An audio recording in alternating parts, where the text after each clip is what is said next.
Everyone.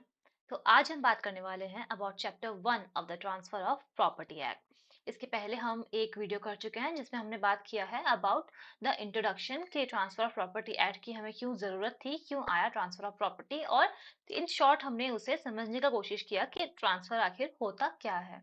अब हम आ जाते हैं चैप्टर 1 पे। तो चैप्टर 1 में है हमारे चार मेन सेक्शन, सेक्शन 1, 2, 3 एंड 4। इसमें से सबसे इंपॉर्टेंट सेक्शन है हमारा इंटरप्रिटेशन क्लॉज वाला। तो चलिए शुरू करते हैं हम अपने सेक्शंस को। तो जो ट्रांसफर ऑफ प्रॉपर्टी का सेक्शन नंबर 1 है ना, तो एज एनी अदर लॉ या एनी अदर एक्ट जो हम उसको पढ़ते हैं, तो ये शॉर्ट टाइटल के बारे में बात करता है। तो इस एक्ट का नाम क्या है? The name of the act is transfer of property act 1882। कब एनफोर्स हुआ ये? 1 जुलाई को ऑफ 1882 को ये एनफोर्स हुआ। फिर आ जाते हैं हम टेरिटोरियल जुरिस्डिक्शन पे। तो as in most of the cases हम लोग देखते हैं कि जितने एक्ट्स होते हैं वो सब के सब it extends to whole of India. पहले था except the state of Jammu and Kashmir, but वो हट चुका है अब JNK रिऑर्गेनाइजेशन एक्ट से। बट जो ट्रांसफर ऑफ प्रॉपर्टी एक्ट है it is special because transfer of property act extends to whole of India except the state of Punjab. Punjab में transfer of property act अभी भी एप्लीकेबल नहीं है। सो एप्लीकेबल क्यों नहीं है? एप्लीकेबल इसलिए नहीं है क्योंकि जब ये एक्ट आया ट्रांसफर ऑफ प्रॉपर्टी एक्ट, उसके बाद धीरे धीरे करके हर स्टेट में ये एनफोर्स किया गया। ठीक है, तो जब ये एक्ट आया तब ये बर्मा, बॉम्बे एंड पंजाब इन 3 जगह पर ये एप्लीकेबल नहीं था। ठीक है, सो बर्मा अलग हो गया, बॉम्बे ने बाद में जाकर के इसे एक्सेप्ट कर लिया, अभी एप्लीकेबल होता है ये बॉम्बे में। रह गया पंजाब। पंजाब में आज भी transfer of property act applicable नहीं है। हालांकि पंजाब में फॉलो होता है वही principle of equity, justice, good कंशाइंस, वही फॉलो होता है वहां पर। और ये सब मेनली लिया जाता है ट्रांसफर ऑफ प्रॉपर्टी एक्ट से ही है। बट अगर हम कहने की बात करें तो पंजाब में transfer of property act applicable नहीं होता है। उसके बाद सेक्शन 1 ही हमें ये भी बताता है कि जो स्टेट गवर्नमेंट होती है ना, उनके पास पावर है कि वो ट्रांसफर ऑफ प्रॉपर्टी एक्ट को एज अ होल भी अप्लाई कर सकते हैं अपने स्टेट में, और अगर वो चाहे तो ट्रांसफर ऑफ प्रॉपर्टी एक्ट का एक हिस्सा हटाकर भी अप्लाई कर सकते हैं अपनी स्टेट में। जैसे कि मैंने यहाँ पे एग्जांपल के थ्रू आपको समझाने की कोशिश की है। सपोज ये स्क्वायर जो है वो एक स्टेट है, ठीक है, तो अगर वो चाहे तो ये शेडेड पार्ट जो है ना, वो ट्रांसफर प्रॉपर्टी एक्ट का, वो उस स्टेट में से इतना वो हटा सकते हैं। ठीक है, बट वो कौन से सेक्शंस है जो वो हटा सकते हैं कि नहीं, ये जो सेक्शंस है पर्टिकुलर वो हमारे स्टेट में एप्लीकेबल नहीं होंगे। ठीक है, तो वो कौन से सेक्शंस है? Particularly they are section 54, section 59, 107 and 123। तो क्या किस किस के बारे में बात करते हैं ये? सेक्शन 54 बात करता है about registration of transfer of sales, 59 बात करता है about mortgage, 107 talks about lease. देखिए इसका एग्जांपल मैं आपको दे देती हूँ। क्यों कह रहे हैं हम कि स्टेट जो है वो अगर खुद चाहे तो transfer of property act in सारे टॉपिक्स पे एप्लीकेबल नहीं करके खुद के एक्ट ला सकते हैं। इसका परफेक्ट एग्जांपल है रेंट कंट्रोल एक्ट। ठीक है, राजस्थान का भी अपना रेंट कंट्रोल एक्ट है, महाराष्ट्र का भी अपना रेंट कंट्रोल एक्ट है, तो वैसे ही हर स्टेट का अपना अपना रेंट कंट्रोल एक्ट होता है। तो वहां पर क्या होता है कि ट्रांसफर ऑफ प्रॉपर्टी एक्ट का जो लीज का सेक्शन है ना, वो अप्लाई नहीं होगा, उसकी जगह अप्लाई होता है राजस्थान रेंट कंट्रोल या Maharashtra rent control etcetera etcetera. तो इसीलिए सेक्शन 107 भी जो है विच टॉक्स अबाउट लीज, वो एप्लीकेबल नहीं। अगर स्टेट्स चाहते हैं तो वो लोग हटा सकते हैं, एग्जेम्प्ट कर सकते हैं इस सेक्शन को अपने स्टेट पे अप्लाई करने से।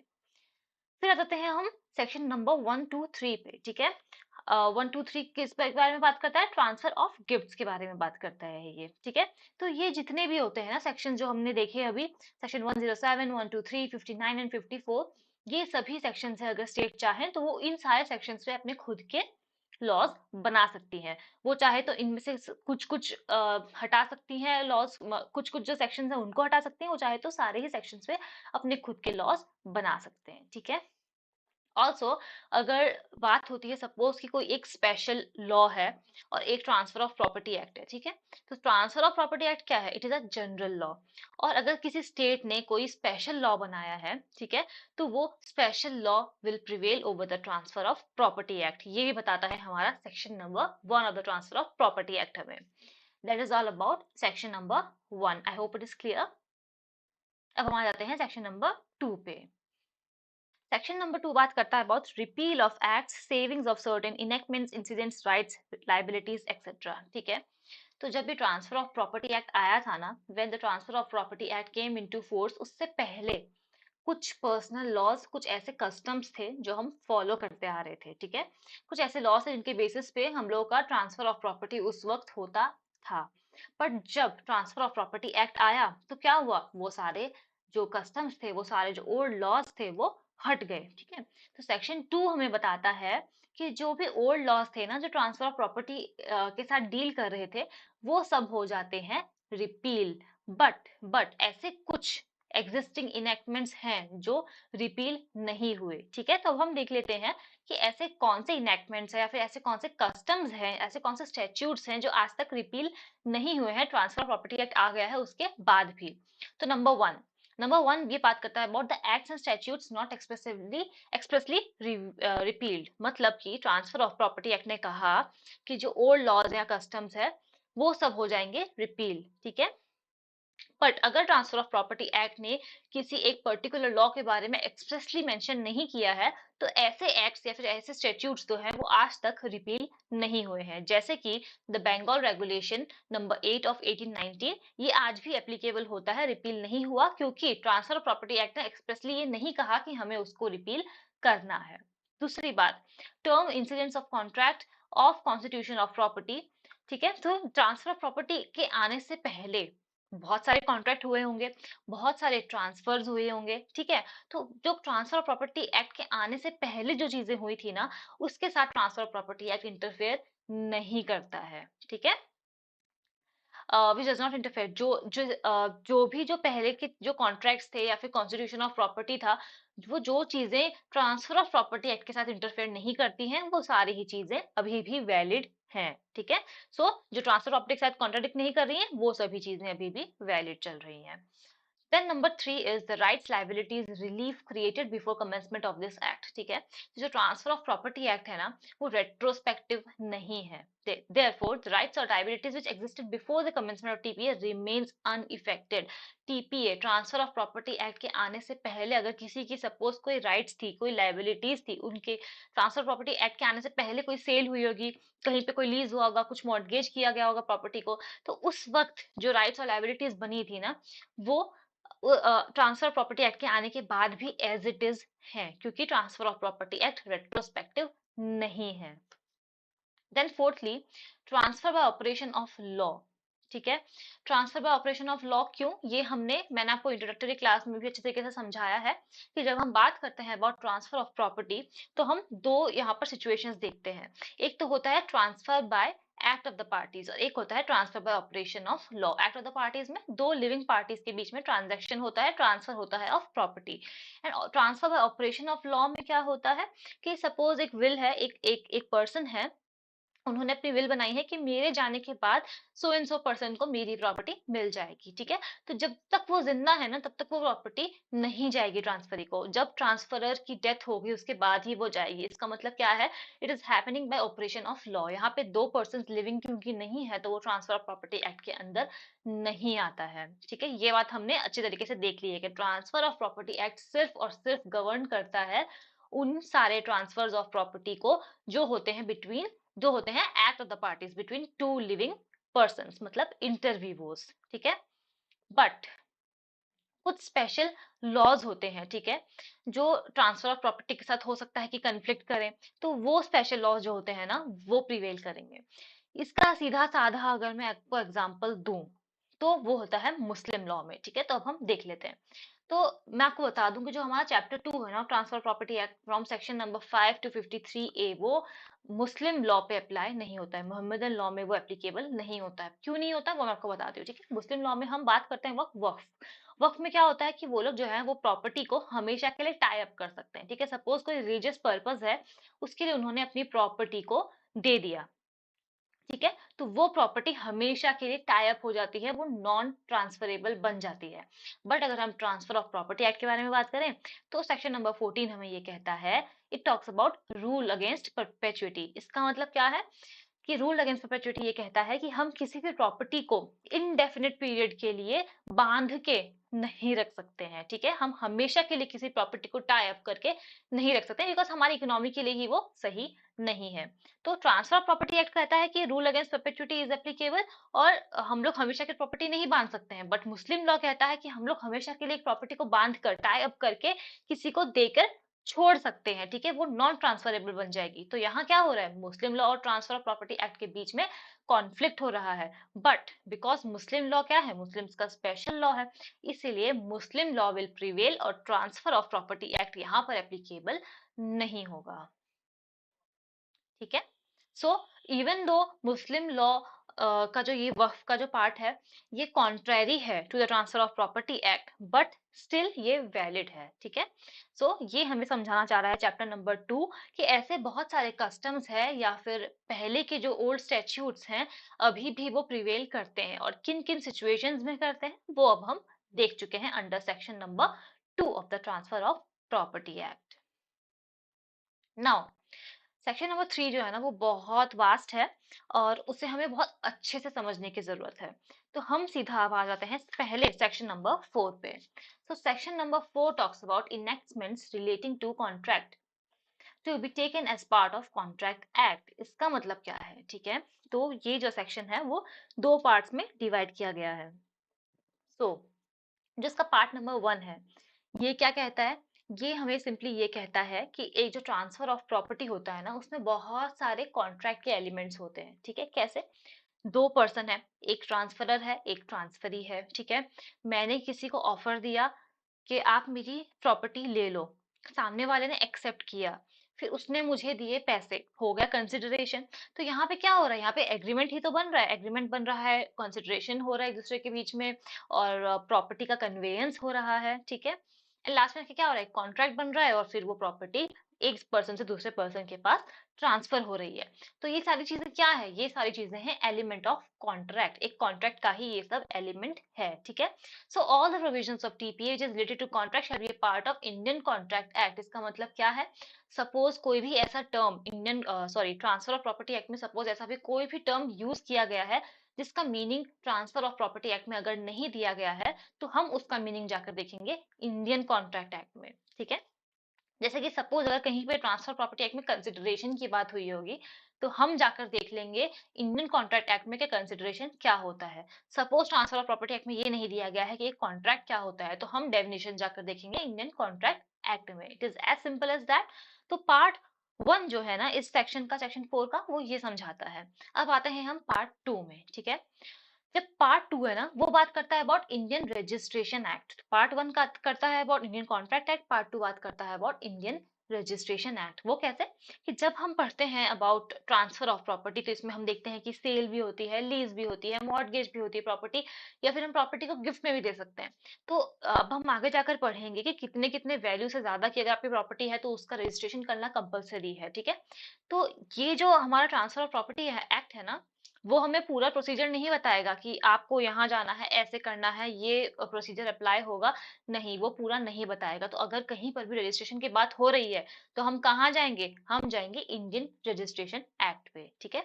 तो ये जो जितने जो सेक्शंस है ना, चाहे वो सेल का हो, चाहे वो लीज का हो, चाहे वो गिफ्ट का हो या मॉर्गेज का हो, उन सभी चीजों के लिए हम लोग जाकर देखेंगे Indian registration act. So section number 4 का सेकंड पार्ट हमें बस इतना बताता है कि जो ट्रांसफर ऑफ प्रॉपर्टी की ये सारे सेक्शंस है ना relating to gift, lease, mortgage, sale, ये सारे सप्लीमेंट्री हैं इंडियन रजिस्ट्रेशन एक्ट से, ठीक है।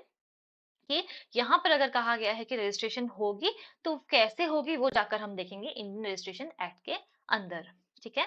सो that is all about section number 4 of the transfer of property act. अब हम आ जाते हैं सबसे इंपॉर्टेंट पार्ट पे, विच इज सेक्शन नंबर 3। ये इंटरप्रिटेशन क्लॉज जो है ना, इससे मैक्सिमम नंबर ऑफ क्वेश्चंस पूछे जाते हैं किसी भी एग्जाम में। मोस्टली मोस्टली एक से दो सवाल तो इस सेक्शन से आ ही जाते हैं।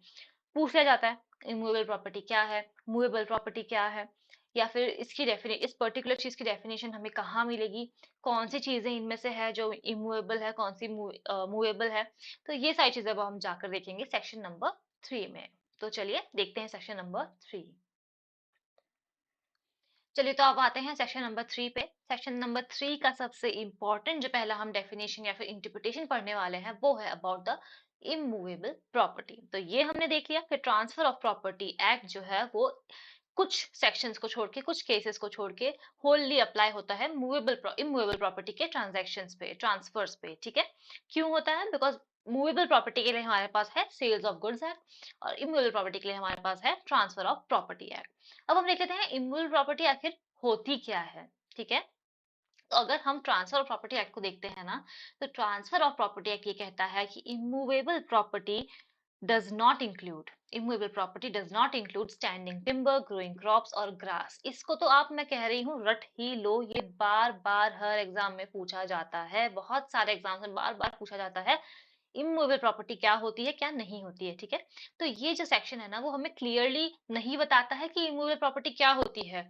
ये बस हमें इतना कहता है कि इमूवेबल प्रॉपर्टी होती होगी, जो कुछ भी होता होगा, but it does not include standing timber, growing crops और ईदर ग्रास। इसका मतलब ये जो हमारी डेफिनेशन है ना वो कंप्लीट नहीं है। इसका मतलब हमें ये डेफिनेशन कहीं और से देखनी पड़ेगी। कहाँ से ढूंढेंगे हम ये डेफिनेशन? हम देखेंगे जनरल क्लॉजेस एक्ट को। ठीक है, तो जब हम जनरल क्लॉजेस एक्ट का सेक्शन नंबर 4 देखते हैं तो वो हमारे लिए डिफाइन करता है कि एक इमूवेबल प्रॉपर्टी क्या होती है। तो according to general clauses act immovable property तीन चीजों को इंक्लूड करती है। ठीक है, पहली होती है लैंड, दूसरी है benefits arising out of land and तीसरी चीज है थिंग्स अटैच्ड टू अर्थ। इस थिंग्स अटैच्ड टू अर्थ का डेफिनेशन हमें मिल जाता है ट्रांसफर ऑफ प्रॉपर्टी एक्ट में। तो हम जनरल क्लॉजेस एक्ट में ये देखेंगे कि इमूवेबल प्रॉपर्टी क्या होती है। तो मैंने आपको बता दिया, तीन चीजें देखेंगे हम यहाँ पर, land, benefit arising out of land and things attached to earth. तो अब हम लोग transfer of property act and general clauses act को मिलाकर देख लेते हैं कि एक इमूवेबल प्रॉपर्टी आखिर होती क्या है। तो सबसे पहले हम बात करते हैं लैंड के बारे में। एक लैंड क्या है? Land is an immovable property. ठीक है, पर लैंड का कौन सा पार्ट इमूवेबल प्रॉपर्टी है? देखिए, लैंड ये है, सपोज ये एक लैंड है। ठीक है, तो अपॉन द सरफेस, लैंड के ऊपर का जो सरफेस है, लैंड जो है ना उसका जो सरफेस है that is a land. Land के अबव का जो सरफेस है that is also included, and land के अंडर का जो सरफेस है, नीचे का surface, that is also included under the definition of a land. ठीक है, so upon the surface, above the surface and under the surface of land, ये तीनों ही चीजें इंक्लूड होती है। अब हम देख लेते हैं क्या ट्रांसफरेबल है, क्या ट्रांसफरेबल नहीं है, क्या इमूवेबल प्रॉपर्टी है। तो हम बात करते हैं अपॉन द सरफेस के बारे में। ठीक है, तो अपॉन द सरफेस क्या होता है? सपोज ये एक लैंड है और इस लैंड में ही रिवर बनी हुई है। ठीक है, यहाँ पे यहीं से जाती है एक रिवर, तो that is upon the surface of land. For example lake ले लो, पोन्ड ले लो। ठीक है, ये सारी चीजें आती हैं upon the surface of earth. Then आते हैं हम above the surface. Above the surface में क्या है? सपोज ये लैंड है, यहाँ से लेके स्काई तक का क्या है? ये स्पेस जो है ना, इसको कहते हैं above the surface of land. उसके बाद तीसरी चीज है under the surface of land. Under the surface of land क्या है?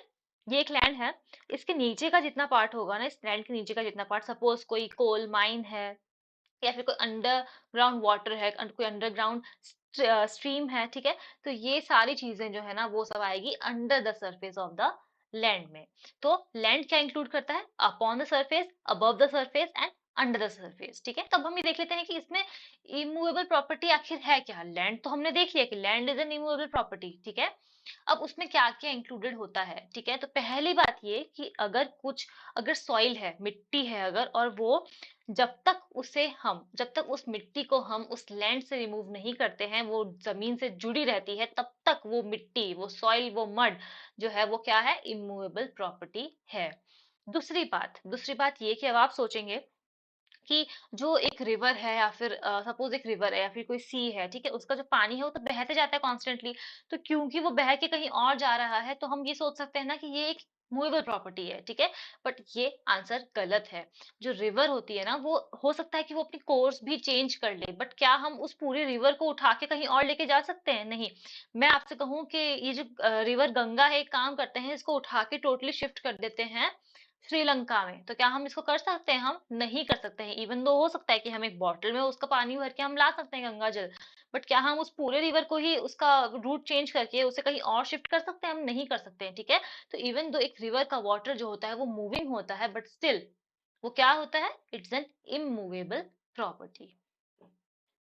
देन सेम ही एग्जांपल हो जाता है लेक और पॉन्ड का भी, क्योंकि उसका जो पानी है ना वो इमूवेबल है, क्योंकि वो पार्ट एंड पार्सल है। ठीक है, एक पॉन्ड जो है या फिर एक लेक है वो part and parcel of the land है, और उस चीज के अंदर ही क्या है, उस पॉन्ड में उस लेक में ही है पानी, और इसलिए वो भी होता है इमूवेबल प्रॉपर्टी। मैंने आपको समझाने के लिए देखिए यहाँ पे एक छोटा सा इलस्ट्रेशन बनाकर रखा है। देखिए ये घर है, लैंड पे ये घर बना हुआ है, ठीक है, तो ये हो जाएगा अपॉन द सरफेस। ये जो पूरा एरिया है ना, यहाँ से शुरू होगा, ठीक है, अपॉन द सरफेस से लेके ऊपर तक का जो एरिया है ये पूरा आ जाएगा above the surface of land, and ये जो नीचे का पार्ट है ये पूरा आ जाएगा under the surface of land. ठीक है, तो अब आपको मैं ये एक छोटी सी बात ये बता दूं कि जो भी चीजें होती है जो एक कॉमन यूज में आती है सबके, ठीक है, for example space, even though वो एक इमूवेबल प्रॉपर्टी है, ठीक है, मेरे घर के ऊपर का जो आसमान है सपोज, वो क्या है, इमूवेबल प्रॉपर्टी है, बट क्या मैं उसको ट्रांसफर कर सकती हूँ? मैं उसे ट्रांसफर नहीं कर सकती हूँ, और मैं उसको क्यों नहीं कर सकती हूँ ट्रांसफर? क्या मैं उसको किसी को बेच सकती हूँ? नहीं। क्या मैं उसको किसी से खरीद सकती हूँ? नहीं, मैं नहीं खरीद सकती हूँ, मैं ना ही उसको बेच सकती हूँ। वो हर एक पर्सन के लिए जो इस अर्थ पे है उन सबके यूज के लिए है वो, ठीक है, इसीलिए इवन दो वो एक इमूवेबल प्रॉपर्टी है स्टिल वो ट्रांसफरेबल नहीं है। तो that is all about land. अब हम आते हैं इस डेफिनेशन के नेक्स्ट पार्ट पे, इमूवेबल प्रॉपर्टी के नेक्स्ट पार्ट पे, which talks about benefits arising out of land. मतलब कि एक जमीन है, उसका यूज करके मैं उससे बेनिफिट ले पाऊं, that is the benefit arising out of that land. Suppose करिए कि मेरी एक जमीन है, उस जमीन में एक पॉन्ड है, ठीक है, और उस पॉन्ड में है बहुत सारी मछलियां। मैं जाती हूँ, मैं वहां पे फिशिंग करती हूँ, और फिशिंग करके सपोज मैं उसे जाके मार्केट में बेचती भी हूँ, या हो सकता है कि मैं खुद के कंजम्पशन के लिए काम में ले लूँ उस चीज को, ठीक है। तो ये हो गया ना कि वो एक लैंड है, लैंड में एक पॉन्ड है, उस पॉन्ड के अंदर तो ये क्या है, पॉन्ड भी क्या है, पॉन्ड भी मूवेबल प्रॉपर्टी है। उसके बाद मेरे पास एक राइट है वहां पर फिशिंग करने का, जाने के बाद जाके वहां पर, ठीक है, तो मैं क्या कर रही हूँ वहां से, अगर मैं वहां पे उस लैंड पे मैं फिशिंग कर रही हूँ, तो that is a benefit I am taking of that land, ठीक है, तो वो क्या है, benefit arising out of that land. या फिर सपोज करिए कि एक रिवर है, उस पे हम फेरी पे जाते हैं ना, तो वो राइट टू फेरी जो होता है वो भी क्या है, वो भी एक इमूवेबल प्रॉपर्टी है। तो एक लैंड से जो मैं बेनिफिट ले सकती हूँ, जो बेनिफिट्स अराइज होती हैं, तो मेरी राइट ऑफ फिशिंग हुई, मेरी राइट टू फेरी हुई, सपोज मेरी लैंड है उसके नीचे माइंस है, तो to extract something out of that mines, वो सारी चीजें ही आ जाती हैं under benefits arising out of land, and it is all, they are all an immovable property. Then let us come to the third part, ठीक है। तो हमने देख लिया कि लैंड देख लिया, benefits arising out of land देख लिया। अब आते हैं थर्ड पार्ट पे, थिंग्स अटैच टू अर्थ। और ट्रांसफर ऑफ प्रॉपर्टी एक्ट जो है हमारा, वो भी बात करता है about things attach to earth के बारे में। ये हमें एक्सप्लेन करता है कि थिंग्स अटैच टू अर्थ क्या होता है, तो एक एक करके हम इसको समझ लेते हैं। थिंग्स अटैच टू अर्थ में पहली चीज आती है थिंग एम्बेडेड, दूसरी things attach to what is so embedded, तीसरी है things rooted in the earth, ठीक है। मैं आपको इसको इजी एग्जांपल्स के साथ समझाती हूँ। थिंग्स एम्बेडेड मतलब सपोज मैंने अपना घर बनाया, तो घर की फाउंडेशन क्या होती है, नीचे तक होती है ना, डीप डाउन तक होती है। कोई इलेक्ट्रिक पोल है, उसकी फाउंडेशन कहाँ पे है, जमीन के अंदर गड़ी हुई है ना, बहुत नीचे तक है, वो डीप डाउन जाकर के वो वहां पे जाके इम्बेड हो रही है, तो that is number one the thing embedded, ठीक है।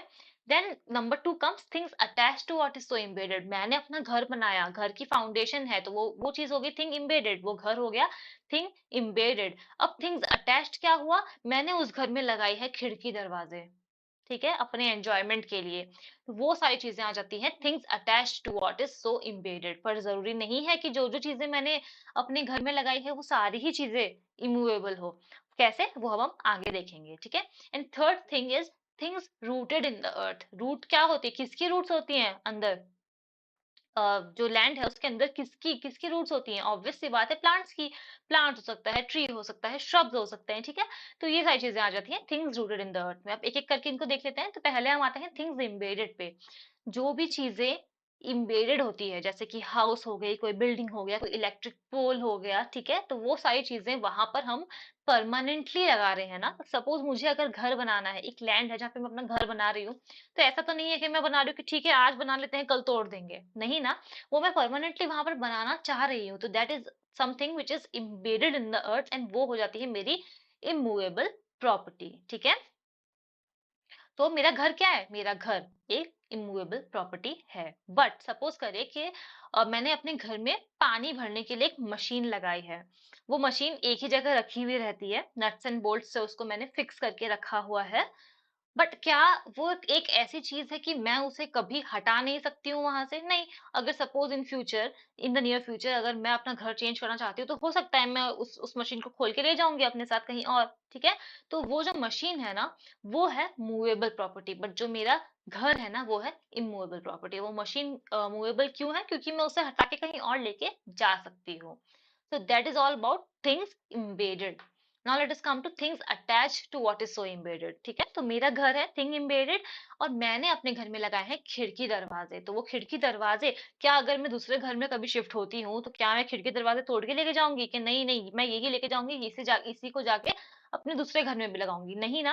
तो इसलिए वो खिड़की दरवाजे जो है ना, वो भी इमूवेबल प्रॉपर्टी हैं। ठीक है। बट मैंने अपने घर में लगाए हैं कुछ फैंसी चीजें डेकोरेट करने के लिए। ठीक है, मैंने इलेक्ट्रिक बल्ब लगाए हैं, फैन लगा के रखा है, कर्टेन्स लगा के रखी हैं। ये सारी चीजें ऐसी है कि मैं उसे आगे जाके यूज करने के लिए खोल के लेके जा सकती हूँ। खिड़की दरवाजे में खोल के नहीं लेके जा सकती हूँ, इसीलिए क्योंकि वो परमानेंट एंजॉयमेंट के लिए है। उस घर के परमानेंट एंजॉयमेंट के लिए मैंने वो खिड़की दरवाजे बना के रखे हैं अपने बेनिफिट के लिए।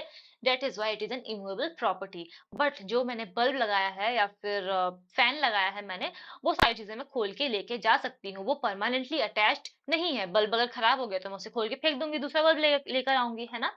तो इसलिए ये सारी चीजें जो है ना, वो सब किस में आती है? मूवेबल प्रॉपर्टी में आती हैं।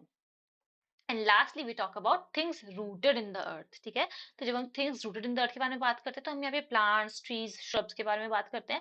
ये सब होते हैं इमूवेबल प्रॉपर्टी। ठीक है। ये सपोज एक कोई पेड़ है, ठीक है, तो मैं उसको रोज रोज तो नहीं ना कि मैं यहाँ से उठा के उसे वहां रख दूंगी, यहाँ से उठा के वहां रख दूंगी, नहीं ना। तो ये सब होते हैं इमूवेबल प्रॉपर्टी। बट ये जो प्लांट्स है, ये जो ट्रीज है, श्रब्स है, इनकी भी एक एक्सेप्शन है। जनरल रूल तो यही कहता है कि एक प्लांट हो या ट्री हो या श्रब हो, वो होते हैं इमूवेबल प्रॉपर्टी। बट इस जनरल रूल का एक एक्सेप्शन है। वो एक्सेप्शन क्या है? कि standing timber, growing crops and grass, ये इमूवेबल प्रॉपर्टी नहीं होते हैं। इसका मतलब ये क्या होते हैं? ये होते हैं मूवेबल प्रॉपर्टी। अब इनको हम अच्छी तरीके से समझ लेते हैं कि एक पेड़ या प्लांट या श्रब, तो जनरल रूल तो ये कहता है ना कि वो एक इमूवेबल प्रॉपर्टी है। बट ऐसा क्या है, ऐसे क्यों एक एक्सेप्शन दिया गया है कि एक स्टैंडिंग टिम्बर, एक ग्रोइंग क्रॉप या फिर ग्रास जो है, वो इमूवेबल नहीं है? तो वो अब हम आगे देख लेते हैं। चलिए, तो जब हम बात करते हैं अबाउट अ प्लांट या फिर एक ट्री या फिर श्रब, ठीक है, तो ये हम दो पार्ट्स में डिवाइड करते हैं। कैसे? एक हम एग्जांपल लेते हैं किसी ट्री का ही। ठीक है। तो जब हम बात करते हैं अबाउट अ प्लांट या फिर ट्री या फिर श्रब, तो इसे हम दो पार्ट्स में डिवाइड कर लेते हैं। ठीक है। तो जो एक हम एग्जांपल ले लेते हैं इन जनरल एक पेड़ का। एक पेड़ जो है, उसके दो यूजेस हो सकते हैं। या तो एक पेड़ है, उसका मैं वुड, जो उसका टिम्बर है, वो काम में लूं एक फर्नीचर बनाने के लिए। या फिर उस पेड़ का एक काम हो सकता है कि वो पेड़ मुझे फ्रूट्स देते हैं, तो वो मैं फ्रूट्स तोड़ के खा सकती हूँ, मैं उन्हें बेच भी सकती हूँ। ठीक है। तो एक प्लांट या फिर ट्री का यही पर्पस हो सकता है। एक ये कि उसकी टिम्बर मुझे काम आए, एक ये कि उसका फ्लावर मुझे काम आए। तो जो भी पेड़ है ना, जिनके मैं फल तोड़ के खाना चाहती हूँ, मैंने जिन पेड़ को इस इंटेंशन से लगाया है कि I will use those trees या फिर those plants for consumption of fruits, वो सारे पेड़ होते हैं इमूवेबल प्रॉपर्टी। क्यों होते हैं? क्योंकि मैंने उन्हें लगा के रखा है इस पर्पस से कि मुझे उस पेड़ को वहां से हटाना नहीं है, मुझे सिर्फ उस पेड़ के फल खाने हैं। तो that is N immovable property. But अगर हम लोग किसी पेड़ को लगाते हैं, सपोज शीशम होता है ना, सपोज मैंने मेरे पास एक है जगह जहां पर मैंने शीशम का जो ट्रीज हैं वो उगा के रखे हैं। ठीक है। तो क्या है, ये क्या है? शीशम किस में काम लेते हैं? फर्नीचर बनाने में काम में लेते हैं ना हम लोग। तो इसलिए क्योंकि मैंने उसे उगाया ही इस पर्पस से है कि जब वो उग जाएगा तब मैं उसे उखाड़ के उसे फर्नीचर बनाने के काम में लूंगी। मैंने उसे लगाया ही हटाने के पर्पस से है। सो दैट इज वाई जो ये स्टैंडिंग टिम्बर होता है ना हमारा, that is a movable property. लेकिन जो पेड़ हमें फल देता है, फल के पर्पस से हमने जिस पेड़ को लगा के रखा है, वो होता है इमूवेबल प्रॉपर्टी। आई होप मैं आपको समझा पा रही हूँ। आपको कोई भी डाउट हो, आप मुझे कभी भी पूछ सकते हैं, ठीक है। और ये जो हमने स्टैंडिंग टिम्बर के लिए पढ़ा वो सेम ही चीज अप्लाई होती है ग्रोइंग क्रॉप्स और ग्रास पे भी। सपोज करिए कि मेरे पास एक फील्ड है, मैंने उसमें गोभी टमाटर ये सब कुछ उगा के रखा है, ठीक है। तो मैंने वो क्यों उगाया है, मैंने क्रॉप्स को क्यों ग्रो किया है, मैंने क्रॉप्स को इसीलिए ग्रो किया है कि मैं उसे उखाड़ के जब वो बड़ा हो जाएगा, उखाड़ के या तो मैं खुद कंज्यूम करूंगी उसे या फिर मैं उसे बेचूंगी। तो हमने उगाया क्यों ऐसे, उसे उगाया ही इस पर्पज से है कि जब वो पूरे तरीके से पक जाएगा तब हम उसे वहां से निकाल लेंगे। और क्योंकि हमने उसे निकालने के पर्पज से ही लगाया है, इसलिए वो भी क्या है, एक मूवेबल प्रॉपर्टी है। तो स्टैंडिंग टिम्बर मूवेबल प्रॉपर्टी है, ग्रोइंग क्रॉप्स मूवेबल प्रॉपर्टी है। फिर आती है तीसरी चीज, ग्रास। ग्रास क्यों मूवेबल प्रॉपर्टी होती है, क्योंकि ग्रास का देखो दो ही काम हो सकता है कि सपोज ग्रास बढ़ गई है, बड़ी हो गई है, तो हम क्या करेंगे, उसे ट्रिम कर देंगे। या फिर दूसरी पर्पज ये कि वो जो ग्रास है उसे जो काऊ होते हैं वो लोग ग्रेज कर लेंगे, या फिर काट के हम खुद उन्हें खिला देंगे, ठीक है। तो ग्रास का काम क्या होता है, दो ही काम होता है उसका, कि या तो वो बड़ी होगी तो हम काट देंगे या फिर वो खा लेंगे एनिमल्स। तो इसलिए ग्रास तो कोई उगाता नहीं है ना कि वो हमेशा हमेशा के लिए वहीं पर अटैच्ड रहे। तो इसलिए ग्रास भी आ जाती है मूवेबल प्रॉपर्टी में। तो इन शॉर्ट, एक प्लांट या फिर ट्री को हम दो पार्ट्स में डिवाइड करते हैं। एक वो पेड़ होता है जो हमें फल देता है, एक वो पेड़ होता है जिसका हम वुड काम में लेते हैं फर्नीचर बनाने के लिए। तो जो पेड़ हमें फल देता है वो हम उगाते ही इस पर्पज से हैं कि हम वो पेड़ वहां से कभी ना हिले और हमें हमेशा वो फ्रूट्स देता रहे। तो वो पेड़ हो जाता है हमारा इमूवेबल प्रॉपर्टी। बट क्योंकि हम स्टैंडिंग टिम्बर को लगा ही इसलिए रहे हैं कि हम उसका फर्नीचर काम में ले सके, उसे वहां से उखाड़ने के लिए ही हम वहां पे उसको उगा रहे हैं, इसीलिए स्टैंडिंग टिम्बर, ग्रोइंग क्रॉप्स या फिर ग्रास, ये तीनों चीजें ही होती है मूवेबल प्रॉपर्टी। आई होप मैं आपको समझा पाई हूँ। तो that is all about immovable property, ठीक है। इमूवेबल प्रॉपर्टी की जो डेफिनेशन है वो क्लियरली नहीं दी गई थी, बट हमने देख लिया general clauses act and TPA दोनों को मिला के हमने देख लिया कि इमूवेबल प्रॉपर्टी क्या होती है। अब हम आते हैं मूवेबल प्रॉपर्टी। मूवेबल प्रॉपर्टी क्या होती है, ठीक है। तो जो भी प्रॉपर्टी इमूवेबल नहीं है वो बन जाती है मूवेबल प्रॉपर्टी। ये बहुत इजी हो गया। बट ये डेफिनेशन हमें कहाँ मिला है, ये डेफिनेशन हमें मिली है under the general clauses act and under the Indian registration act. ये दोनों को मिलाकर ही हमें बताते हैं कि जो भी प्रॉपर्टी इमूवेबल नहीं है वो प्रॉपर्टी मूवेबल है। कैसे, क्योंकि जनरल क्लॉजेस एक्ट ये कहता है कि everything other than immovable property is movable. Immovable property को हटा के जितनी भी सारी चीजें हैं वो सभी हैं मूवेबल। एंड रजिस्ट्रेशन एक्ट क्या कहता है, वो कहता है movable property includes, movable property क्या क्या है, standing timber, growing crops, grass, fruits on trees etcetera, ठीक है। तो इन डेफिनेशंस को अगर हम मिला देते हैं तो हम इस कंक्लूजन पे पहुंचते हैं कि ऐसी जो भी चीजें हैं जो इमूवेबल प्रॉपर्टी नहीं है वो है हमारी movable property. So movable property क्या क्या होती है, standing timber, growing crops, grass and things attached to land without intention to permanently attach them. Example, fan. Movable property मैंने अभी आपको बताया कि सपोज मैंने अपना घर बनाया, ठीक है, और मैंने उस घर में खिड़की दरवाजे लगाए, तो वो मैंने वहां से हटाने के लिए नहीं लगाया। खिड़की दरवाजे जब तक वो घर रहेगा तब तक वो खिड़की दरवाजे वहां पे परमानेंटली रहेंगे, इसलिए वो हो जाते हैं हमारे इमूवेबल प्रॉपर्टी। बट फैन को मैं निकाल के लेके जा सकती हूँ, बल्ब अगर खराब हो जाए तो मैं निकाल के चेंज कर सकती हूँ। That is why fan, bulb या फिर कोई भी ऐसा डेकोरेशन का आइटम हुआ जो मैंने अपने घर में अटैच करके रखा है, कर्टेन्स हो गए, ये सारी चीजें आ जाती है मूवेबल प्रॉपर्टी में। And lastly, all the other things except immovable property. Immovable property के अलावा जितनी भी चीजें हैं वो सारी हो जाती हैं हमारी मूवेबल प्रॉपर्टी। तो हमने मेन दो डेफिनेशंस पढ़ ली, मूवेबल प्रॉपर्टी क्या है और इमूवेबल प्रॉपर्टी क्या है। अब हम आते हैं तीसरे डेफिनेशन पे, that is of an instrument. एक इंस्ट्रूमेंट क्या होता है, तो मैं आपको इन सिंपल लैंग्वेज अगर समझाऊं, सपोज मैं अपना लैंड किसी को बेच रही हूँ और हमारे बीच में एक सेल डीड साइन होती है, ठीक है, कि ये सो एंड सो पर्सन का लैंड है, इतना इतना इसका एरिया है, इस डेट को इतने रुपए में मैं ये land so and so person को दे रही हूँ। तो ये जो पूरा लीगल डॉक्यूमेंट हुआ ना, ये जो पूरी सेल डीड हुई, इसको हम लोग अगर ट्रांसफर ऑफ प्रॉपर्टी एक्ट की लैंग्वेज में पढ़ते हैं तो ये क्या है, ये एक इंस्ट्रूमेंट है। एक लीगल डॉक्यूमेंट जो होता है वो होता है instrument. But transfer of property act कैसे इंस्ट्रूमेंट्स के बारे में बात करता है, नॉन टेस्टामेंट्री डॉक्यूमेंट्स के बारे में बात करता है। और क्यों, क्योंकि नॉन टेस्टामेंट्री डॉक्यूमेंट्स क्या होते हैं, कोई भी अदर डॉक्यूमेंट्स जो टेस्टामेंट्री नहीं है वो नॉन टेस्टामेंट्री हो गए। कैसे, टेस्टामेंट्री डॉक्यूमेंट क्या होता है, जहां पर कोई इंसान विल बना रहा है कि मेरे जाने के बाद मेरी प्रॉपर्टी मिलेगी एक्स वाई जेड को, तो वो क्या है, वो विल जो है वो टेस्टामेंट्री डॉक्यूमेंट है, और will transfer of property act के अंदर गवर्न नहीं होती है। इसीलिए ट्रांसफर ऑफ प्रॉपर्टी एक्ट के अंदर जो हम इंस्ट्रूमेंट की जब भी बात करते हैं, तो हम नॉन टेस्टामेंटरी डॉक्यूमेंट के बारे में, नॉन टेस्टामेंटरी इंस्ट्रूमेंट के बारे में ही बात करते हैं। उसके अलावा किसी और इंस्ट्रूमेंट के बारे में हम बात नहीं करते हैं। और सीधा साधा हमारा ये डेफिनेशन भी यही कहता है, instrument means a non testamentary instrument, मतलब टेस्टामेंटरी जो नहीं है। टेस्टामेंटरी क्या होती है, जैसे कि will. That is all about an instrument, कि एक इंस्ट्रूमेंट क्या होती है। अब हम आ जाते हैं अटेस्टेशन पे। तो अगर आपने कभी भी देखा हो आपके पेरेंट्स को, या हो सकता है अब हम भी मतलब इस एज के हैं कि आपने कभी देखा हो कि कोई भी सेल हुआ, हमने किसी से लैंड खरीदा, हमने किसी से कोई प्रॉपर्टी खरीदी, या हमने अपनी प्रॉपर्टी किसी और को दी, ठीक है, तो उस टाइम चीजों की क्या होती है, अटेस्टेशन होता है। अटेस्टेशन क्यों होता है, सपोज करिए आपको एक छोटा सा एग्जांपल दूं, तो जब हमारी कॉलेज में एडमिशन होती है, तो कई बार होता है ना कि हम लोग खुद से सेल्फ अटेस्ट करके कुछ डॉक्यूमेंट साइन करके देते हैं। वो क्यों देते हैं, क्या पर्पस है कि मैं साइन करके दे रही हूँ कि एक्स वाई जेड डॉक्यूमेंट पे कि आई एम अटेस्टिंग इट। क्यों हम क्यों अटेस्ट कर रहे हैं, क्योंकि हम उस डॉक्यूमेंट को बता रहे हैं कि ये ऑथेंटिक है, इस डॉक्यूमेंट में कोई भी चीज इधर की उधर नहीं है, जो भी चीजें लिखी गई है वो सच है। और यही चीज प्रूव करने के लिए होता है अटेस्टेशन।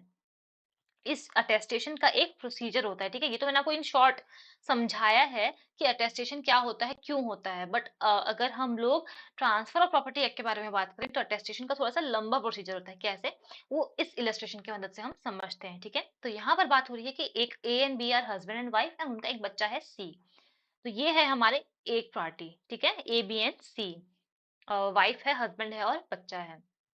फिर है दूसरा कपल, एक्स एंड वाई, ठीक है। तो यहाँ पे दो पार्टीज हो गई, A B and C, and X and Y. इन दोनों के बीच में एक एग्रीमेंट साइन होता है, ठीक है। वो लोग सपोज करिए कि वो लोग एक दूसरे से घर खरीद रहे हैं और बेच रहे हैं। एक पार्टी है ट्रांसफरर, एक पार्टी है ट्रांसफरी, ठीक है। तब क्या होता है, उनके बीच में एक एग्रीमेंट हो रहा है, और ए और एक्स उसको साइन कर रहे होते हैं। यहाँ से एक पार्टी, यहाँ से एक पार्टी मेंबर, दोनों मिलके उसको साइन कर रहे हैं। अब जब वो साइन कर रहे हैं, तो उनके साथ जो बच्चा है, उनकी वाइफ है, वो भी वहां पर है, और जो कपल है, दूसरा कपल है, उसकी भी वाइफ वहां पर मौजूद है। तो वो दोनों क्या है, वो दोनों वहां पे विटनेस हैं, ठीक है। तो हम लोग जब अटेस्टेशन के बारे में बात करते हैं, ट्रांसफर ऑफ प्रॉपर्टी एक्ट, तो ये सेक्शन हमें ये कहता है कि अटेस्टेशन के वक्त दो या दो से ज्यादा विटनेस का वहां होना जरूरी है। जरूरी नहीं कि वो दोनों विटनेस एक साथ वहां मौजूद हो, बट दो या दो से ज्यादा विटनेस की हमें जरूरत है। तो वहां पे अटेस्टेशन हो रहा है, वो लोग साइन कर रहे हैं, साइन के वक्त किसकी जरूरत है, एक विटनेस की जरूरत है। इसी को कहा जाता है अटेस्टेशन। और फिर ए ने और एक्स ने जब साइन किया, तो उन लोगों ने एक्नॉलेज किया, ठीक है, कि हम लोग ही इसको साइन कर रहे हैं।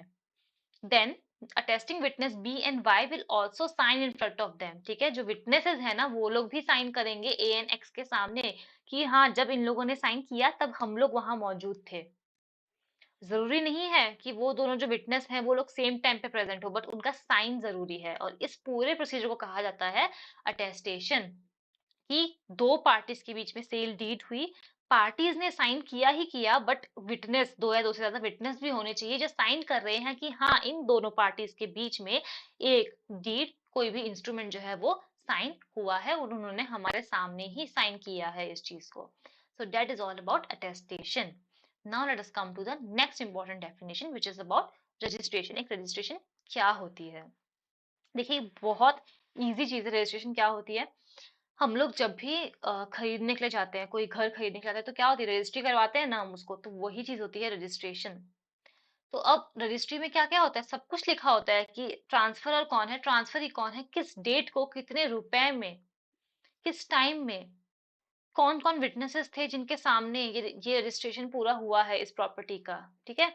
तो जो डेफिनेशन पार्ट है वो ये कहता है कि सपोज कोई एक प्रॉपर्टी है, और उस प्रॉपर्टी का हमने रजिस्ट्रेशन किया है, तो वो रजिस्ट्रेशन क्या होता है, एक वैलिड नोटिस है, कि उस रजिस्ट्रेशन में जो जो कुछ भी लिखा हुआ था वो कुछ मेरे नोटिस में था। सपोज करिए कि एक घर है, उसका सेल हो रहा होता है, और वो दोनों पार्टीज जाती हैं और साइन भी हो जाता है उनका, वो लोग रजिस्टर भी कर देते हैं कि हाँ, आज से ये घर हुआ आपका। अब जब वो रहने के लिए जाते हैं, तो वो बोलते हैं कि नहीं, रजिस्ट्री में तो पता नहीं क्या लिखा हुआ था, बट जो एरिया है घर का, वो मुझे कम लग रहा है। तो वो चले जाते हैं कोर्ट में, वो कहते हैं कोर्ट को कि मुझे तो पता ही नहीं था कि एरिया इतना कम है, मुझे तो लगा था एरिया सो एंड सो है, ठीक है, बहुत ज्यादा है। तो क्योंकि यहाँ पे रजिस्ट्रेशन हो गई है ना, तो वो ये नहीं कह सकते कि मुझे इस बारे में पता नहीं था। अगर उस रजिस्ट्रेशन में लिखा गया है कि हाँ लैंड, सपोज लैंड एरिया उनके पास 100 स्क्वायर मीटर था, ठीक है, तो वो ये नहीं कह सकते कि मुझे पता ही नहीं था, मुझे लगा 150 स्क्वायर मीटर था। नो, अगर रजिस्ट्रेशन में लिखा है इसका मतलब उन पार्टीज को वैलिड नोटिस है उस चीज के बारे में कि रजिस्ट्रेशन में जो लिखा है वो चीज सच है और उन्हें इस बारे में नॉलेज है। That is all about registration. Then let us come to an important part, that is actionable claim. अब actionable claim क्या होता है? Actionable claim क्या होता है कि कोई भी एक चीज है जिसको मैं क्लेम कर सकती हूँ और क्लेम करने के लिए मैं उसके खिलाफ एक्शन ले सकती हूँ। इसको हम थोड़ा अच्छे तरीके से समझते हैं। उसके लिए हम देख लेते हैं कि एक जो प्रॉपर्टी होती है ना, ये तो हमने देख लिया कि मूवेबल प्रॉपर्टी होती है, इमूवेबल प्रॉपर्टी है, बट उसको हम डिस्क्राइब कर सकते हैं as tangible and intangible property as well. Tangible property क्या होती है? जिसको मैं महसूस कर सकती हूँ। सपोज ये पेन, ये पेन को मैं हाथ लगाकर देख सकती हूँ, है ना, इसका फिजिकल प्रेजेंस को मैं टच कर सकती हूँ, तो that is why this pen is a tangible property. But suppose मेरा इस पेन से जो लिखने का राइट है, ठीक है, क्या मैं उस राइट को महसूस कर सकती हूँ? नहीं कर सकती ना। वो राइट है, मेरे पास ये पेन है और मैं इस पेन से लिख सकती हूँ, मुझे इस बारे में पता है, बट मैं सिर्फ इस पेन को हाथ लगा सकती हूँ, इस पेन से मेरे लिखने के राइट को मैं हाथ नहीं लगा सकती हूँ। मैं सिर्फ एग्जांपल दे रही हूँ, ठीक है, इसका। तो इसीलिए ये पेन टेंजिबल है और वो राइट जो है वो इंटेंजिबल है। Its existence can only be known when the person having such interest claims it by maintaining an action in the court। अब कोई मुझे इस पेन से लिखने के लिए मना कर देता है, सपोज कोई मुझे इस पेन से लिखने के लिए मना कर देता है, मैं जाऊंगी कोर्ट के पास ये कहने के लिए कि क्यों भाई, ये मेरा पेन है, मेरे पास राइट है। तो मैं कोर्ट को जाके कहती हूँ कि मेरे पास क्योंकि राइट है तो मैं एक्शन लेना चाहती हूँ उन लोगों के खिलाफ जो मुझे मेरा राइट एक्सरसाइज करने नहीं दे रहे हैं, ठीक है। और वही चीज है एक्शनेबल क्लेम, कि वो इंटेंजिबल प्रॉपर्टी जिसके खिलाफ, जिसका राइट्स मुझे एक्सरसाइज करने के लिए नहीं दिया जा रहा है, उन उन राइट्स को अगर मैं क्लेम करने के लिए जा रही हूँ ना कोर्ट में, तो वो हो गया मेरा एक्शनेबल क्लेम। इसका मतलब क्या है कि आप कोर्ट के सामने जाकर कह रहे हो कि मुझे इस चीज का पोजीशन दो क्योंकि मुझे ये राइट एंजॉय करनी है। सो सेक्शन 3 में हम बात करते हैं अबाउट एक्शनेबल क्लेम। और ये क्या होता है? Number 1, a claim to beneficial interest not in possession of the claimant. एक ऐसा इंटरेस्ट जो मैं, जिसको यूज में ले सकती हूँ बट अभी वो मेरे पोजेशन में नहीं है। एंड दूसरी चीज होती है ये एक अनसिक्योर्ड मनी डेट। कैसे? हम आगे समझ लेते हैं। तो पहले हम बात करते हैं अबाउट अनसिक्योर्ड मनी डेट। तो देखिए, जब भी हम डेट के बारे में बात करते हैं कि हमने किसी से उधार लिया, तो दो तरह के उधार होते हैं। एक तो होता है सिक्योर्ड और एक होता है अनसिक्योर्ड। सिक्योर्ड में क्या होता है कि मुझे किसी ने उधार दिया और बदले में सपोज मैंने उन्हें अपने जमीन के कागज दे दिए, तो वो क्या हुआ? मॉर्टगेज हुआ। That is a secured debt. But unsecured क्या होता है कि ठीक है बस दे दिया, in case no security is given. मैंने किसी से पैसे मांगे, किसी ने मुझे पैसे दे दिए और उसके खिलाफ उन्होंने मुझसे कोई सिक्योरिटी नहीं ली, तो that is unsecured debt. And under Section 3 of Transfer Property Act, only unsecured debt is an actionable claim। क्योंकि मॉर्टगेज क्या है, वो तो एक्शनेबल क्लेम वो कैसे होगा? ट्रांसफर प्रॉपर्टी एक्ट के अंदर only unsecured debt is actionable. क्यों? वो अब हम आगे देख लेते हैं। तो ये जो अनसिक्योर्ड डेट होता है ना, वो हम 3 पार्ट में डिवाइड कर सकते हैं। एक होता है एग्जिस्टेंट, दूसरा होता है अक्रूइंग एंड तीसरा होता है कंडीशनल अनसिक्योर्ड डेट। कैसे? एग्जिस्टेंट क्या होता है? Where some of the money has already been due and is payable at present. अभी मैंने कोई काम किया और मुझे उस चीज के लिए पैसे मिलने चाहिए, वो क्या है? एग्जिस्टेंट अनसिक्योर्ड डेट है जिसको मैं क्लेम कर सकती हूँ। मैंने सपोज 1 महीने के लिए काम किया, ठीक है, मैंने 1 महीने के लिए काम किया है और मुझे उस 1 महीने का पैसा चाहिए, तो मैं कोर्ट के पास जाके उसको क्लेम कर सकती हूँ, ठीक है। तो वो हो गया मेरा एग्जिस्टेंट अनसिक्योर्ड डेट का क्लेम का राइट। दूसरी चीज हो गई हमारी अक्रूइंग। अक्रूइंग का क्या मतलब होता है? Where money due is at present due but it is payable on the future date. अभी फिलहाल के लिए मैंने किसी को कहा कि मैं तुम्हें 50,000 रुपए रुपए दूंगी, ठीक है? या फिर मैंने सपोज कि मैं हूँ, कोर्ट ने मुझे बोला कि आपको अपने हस्बैंड को मेंटेनेंस देना है। वो मेंटेनेंस आप कब दोगे? महीने के 15 तारीख को, आप हर महीने के 15 तारीख को आप मेंटेनेंस दोगे। तो मुझे ये बात तो पता है कि हाँ, मुझे देना है मेंटेनेंस, बट अभी नहीं देना है ना, वो मुझे बाद में देना है। तो that is why that is an accruing unsecured debt. और तीसरी चीज होती है कंडीशनल या फिर कंटिजेंट अनसिक्योर्ड डेट। कैसे? Where claim for money exist but payment depends on a certain condition. कैसे? कि मैंने किसी को कहा कि मैं तुम्हें 1 लाख रुपए दूंगी, पर उसके लिए तुम्हें किसी और से शादी करनी पड़ेगी। ठीक है? तो वो क्या हुआ, अगर वो उस बंदे से शादी कर लेता है तो मैं उसे वो पैसे दूंगी 1 लाख रुपए। तो वो हो गया हमारा कंडीशनल अनसिक्योर्ड डेट। और ये क्या होता है?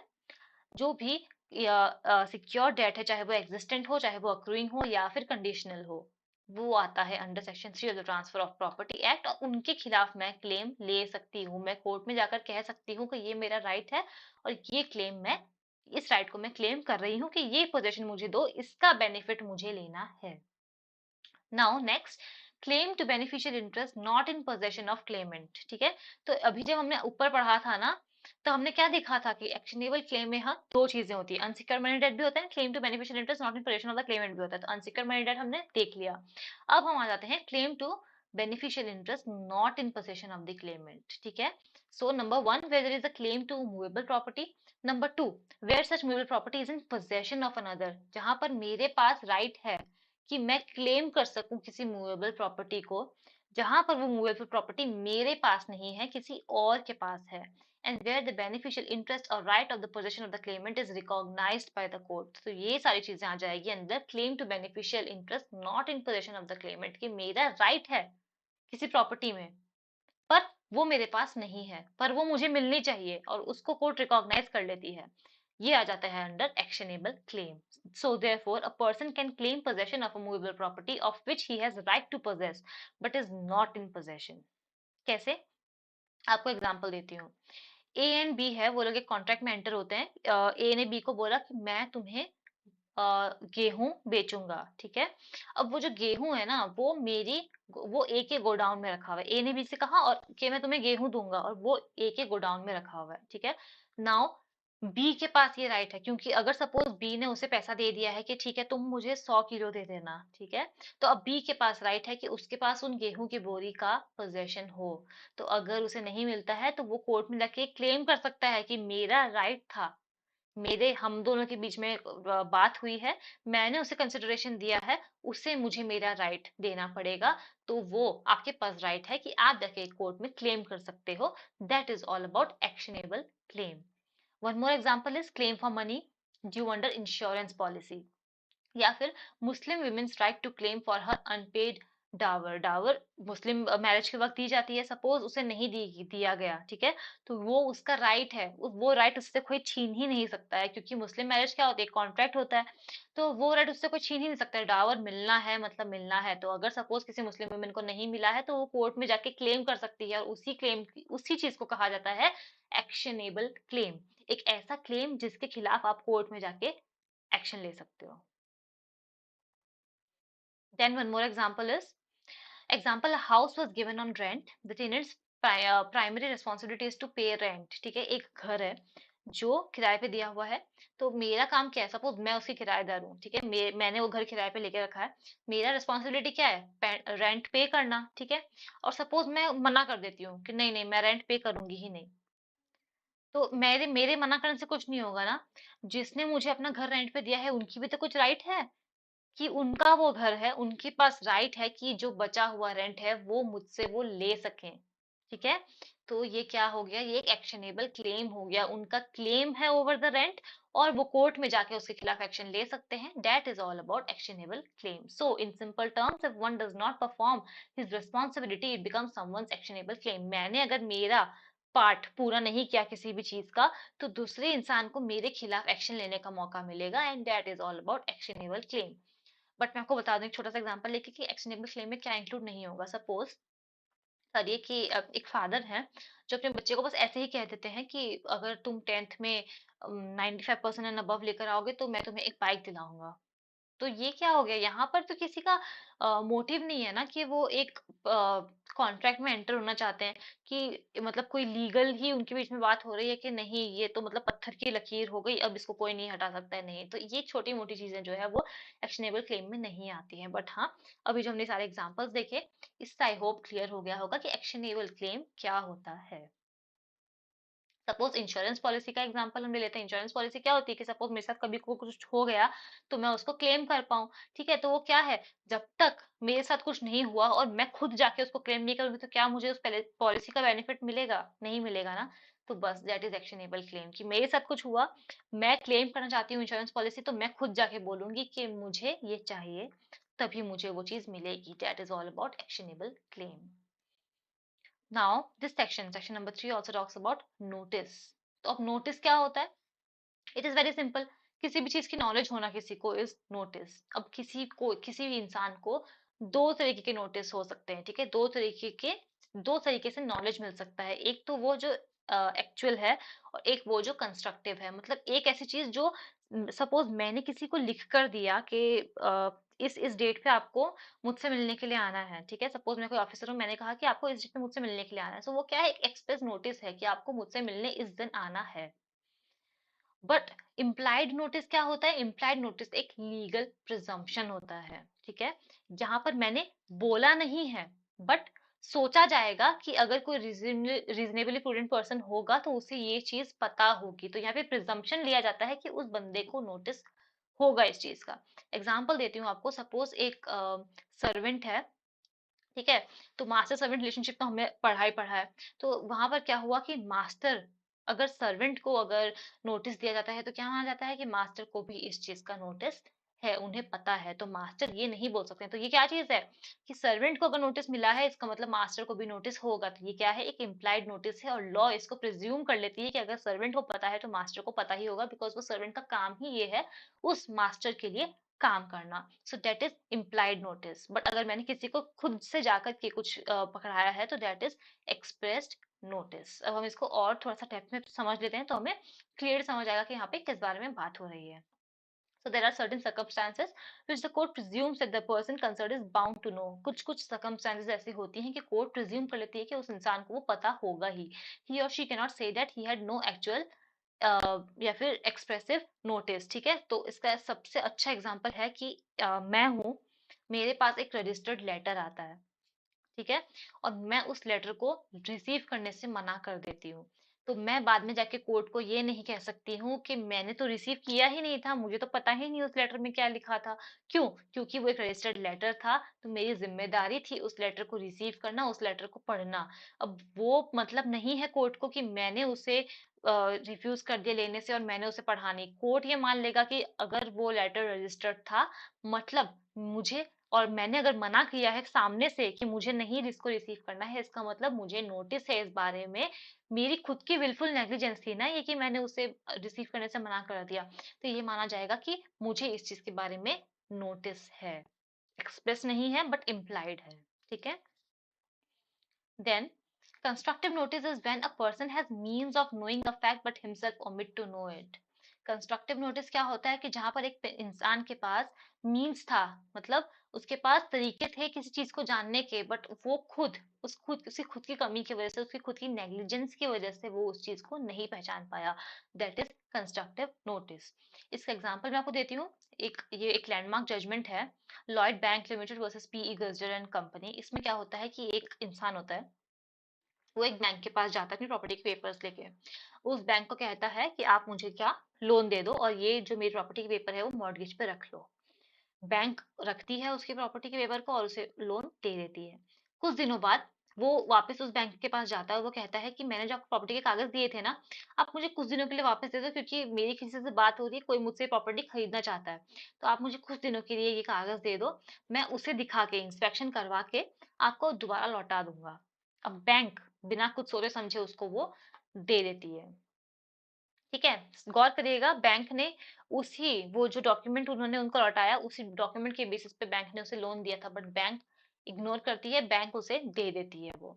अब वो बंदा क्या करता है, मैं गई थी किसी बैंक के पास, मैं क्या करती हूँ, उन कागज को लेके दूसरे बैंक के पास जाती हूँ और मैं उस बैंक से भी सेम सेम प्लॉट को मॉर्गेज पे रख के उस बैंक से भी लोन ले लेती हूँ। ठीक है, तो यहाँ पर मैंने क्या किया है, मैं पहले एक बैंक में गई, मैंने अपना डॉक्यूमेंट्स दिया और लोन ले लिया। मैं दोबारा उस बैंक के पास गई, मैंने कहा कुछ दिनों के लिए मुझे पेपर दे दो, जरूरत है, किसी को दिखाना है, और उस बहाने से मैं दूसरे बैंक के पास जाके उनसे भी लोन ले लेती हूँ। तो यहाँ पर सवाल ये उठता है कि किसका लोन सिक्योर होगा, पहले वाले बैंक का या दूसरे वाले बैंक का। कोर्ट ने क्या कहा, कोर्ट ने कहा कि जो पहले वाला बैंक था ना वो नेग्लिजेंट थे, कि भैया कि कोई एक प्रॉपर्टी है, उसको एज अ सिक्योरिटी रख रहे हैं, मुझे लोन दे रहे हैं उसके बदले, तो क्या वो इतने इजीली बिना किसी बात के मुझे वो लौटा सकते हैं? नहीं। So the court held that X the bank was grossly negligent in giving A back the property papers which is only security for the repayment of loan। तो इसीलिए सपोज अगर मैं हूं, अब मैं लोन पे नहीं कर पा रही हूँ और मेरा एक घर है, उसको बेच के वो लोन पूरा करना पड़ेगा अब। ठीक है, तो पहले किसका लोन सिक्योर होगा? पहले नेक्स्ट वाला जो बैंक था उसका लोन सिक्योर होगा। क्यों होगा? बिकॉज जो एक्स था ना, जो पहले वाला बैंक था, उसकी उसका उनका उनका काम ये था कि वो सब कुछ देख के उसके बाद काम करे, बट उन्होंने क्या किया, नेग्लिजेंस दिखाया अपने काम में। ठीक है, देवर ग्रॉसली नेग्लिजेंट, उन्होंने नहीं देखा कि मैंने एज अ सिक्योरिटी उस पेपर को रखा है, बस उठाया और मुझे दे दिया। तो इसीलिए अब किसका जो कोर्ट है वो किसका लोन सिक्योर करेगी? पहले दूसरे वाले बैंक का, ना कि पहले वाले बैंक का। So that is all about it. And then lastly एक दो पॉइंट्स ये है कि if a document is registered it is presumed that all the persons, ये हम देख चुके हैं कि जब भी एक डॉक्यूमेंट रजिस्टर्ड होता है ना, तो जो भी पर्सन इंक्लूड इन्वॉल्व होते हैं उस रजिस्ट्री में, तो माना जाता है कि सबको कंस्ट्रक्टिव नोटिस है किसी भी चीज के बारे में। सपोज एक घर है, उसका रजिस्ट्री हो रहा है, उस रजिस्ट्री में सारी चीजें लिखी हुई है कि वो घर किसको बिलोंग करता है क्या नहीं है। तो बाद में कोई व्यक्ति ये नहीं कह सकता कि मुझे तो इस बारे में पता ही नहीं था। अरे भैया, कैसे नहीं पता था? उस चीज को तुमने खुद अटेस्ट किया है, वो चीज तुम्हारे सामने रजिस्टर हुई है, तो क्योंकि रजिस्ट्रेशन एक एक्चुअल नोटिस होता है, इसलिए कोई भी ये नहीं कह सकता है कि उन्हें इस चीज के बारे में पता नहीं था। ठीक है, एंड वही चीज जो हम पढ़ चुके हैं कि notice to an agent is notice to a principal, तो वो हो जाता है हमारा इम्प्लाइड नोटिस, कि अगर एक एजेंट को, सर्वेंट को अगर मिल चुका है नोटिस, इसका मतलब उसके मास्टर को या फिर उसके प्रिंसिपल के पास भी ये नोटिस होगा। That is all about section number 3, and इसी के साथ खत्म होता है हमारा ये चैप्टर। अब हम अगली क्लास में मिलेंगे with the other chapters, and आपको कोई भी डाउट हो तो आप मुझे पूछ सकते हैं, इंस्टाग्राम पे भी पूछ सकते हो, आप मुझे कमेंट करके भी पूछ सकते हो, और आपको अगर ये हैंड रिटन नोट्स चाहिए तो आप कमेंट कीजिए, मैं आपको ये प्रोवाइड करवा दूंगी। तो चलिए मिलते हैं अगली क्लास में, तब तक के लिए हैप्पी रीडिंग्स।